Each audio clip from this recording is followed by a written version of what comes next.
اسلام آباد میں ہونے والے امریکہ ایران مذاکرات کے دوسرے دور کا آغاز ہونے جا رہا ہے۔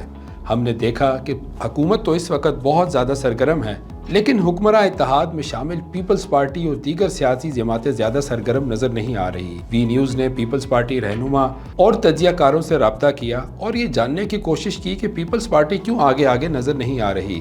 پیپلز پارٹی کی رکن قومی اسمبلی سحر کامران نے کہا، ہم تو اپنا سوشل میڈیا بھی استعمال کر رہے ہیں اور بین الاقوامی میڈیا پر بھی زیادہ گفتگو کر رہے ہیں۔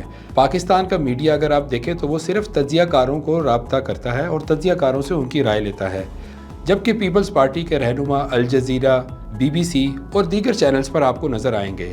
اس کے علاوہ چونکہ پیپلز پارٹی اس وقت حکومت میں شامل تو ہے، لیکن پیپلز پارٹی کے پاس نہ تو کوئی وزارت ہے، نہ تو کوئی اور ایسا عہدہ کہ پیپلز پارٹی ان مذاکرات میں پیش نظر آئے۔ البتہ آصف علی زرداری صاحب کو حکومت نے مکمل اعتماد میں لیا ہوا ہے اور وہ ہر پیش رفت پر آصف علی زرداری کو آگاہ کرتے ہیں۔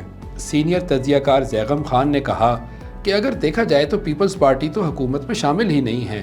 پیپلز پارٹی نے تو صرف حکومت کو ایک سہارا دیا ہوا ہے اور مذاکرات تو ایران اور امریکہ کے درمیان ہو رہے ہیں اور حکومت بھی جسٹ ایک برج بنی ہوئی ہے۔ پیپلز پارٹی اس وقت سامنے آنا بھی نہیں چاہ رہی اور وہ چاہ رہی ہے کہ وہ دور سے بیٹھ کر صرف مذاکرات کو دیکھیں۔ تجزیہ کاروں اور پیپلز پارٹی رہنما نے مزید کیا کہا، اس خبر کی مزید تفصیل جاننے کے لیے وی نیوز کی ویب سائٹ کا وزٹ کیجیے۔